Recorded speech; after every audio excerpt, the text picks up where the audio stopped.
আমার মনে হয় যে এখানে একটা সমূহ সমাধান প্রয়োজন এবং সমাধানের প্রথম কাজ যেটা করতে হবে, প্রতিটি হত্যাকাণ্ড সুনির্দিষ্টভাবে ইন্ডিপেন্ডেন্ট এনকোয়ারি করে বিচার করতে হবে এবং এগুলোর জন্য যারা যারা দায়ী তাদেরকে আইনের আওতায় আনতে হবে।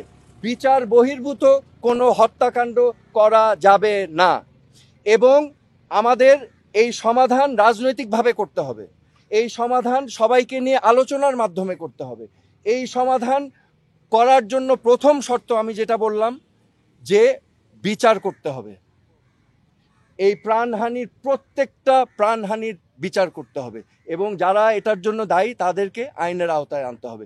তারপরে আলোচনার মাধ্যমে সমাধানে যেতে হবে। আমি তীব্র নিন্দা জানাই এবং প্রতিবাদ জানাই।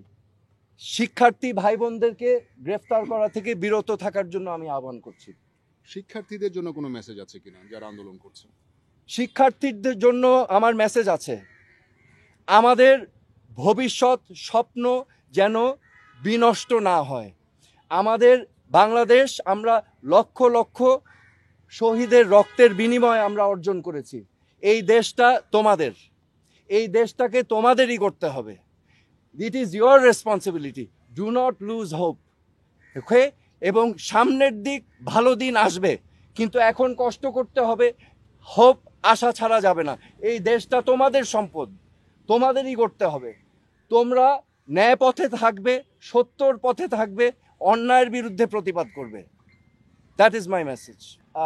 এই 6 জনকে কি অতি সত্বর ছাড়া হবে কিনা প্রতি উত্তরে আমাকে জানানো হয়েছে। হারুন সাহেব আমাকে, ডিবির প্রধান সাহেব আমাকে জানিয়েছেন যে ঊর্ধ্বতন কর্তৃপক্ষের আদেশ আসলেই সেটা করা হবে।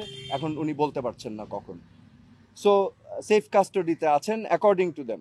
আমি অনুমতি চেয়েছিলাম কারণ আমার পয়েন্ট ছিল যদি গ্রেফতার হয়ে থাকে তাহলে আমার দেখা করার কোনো অধিকার নাই, কিন্তু যদি সেফ কাস্টডিতে থাকে তাহলে আমি দেখা করতে চাচ্ছিলাম। তো আমাকে সেটা ডিনাই করা হয়েছে, বলেছেন ঊর্ধ্বতন কর্তৃপক্ষর পারমিশন নিয়ে আমার দেখা করতে হবে। আমার কোনো পদক্ষেপ কর্মসূচি নাই। আমি আমার বিবেকের তাড়নায় এসেছি।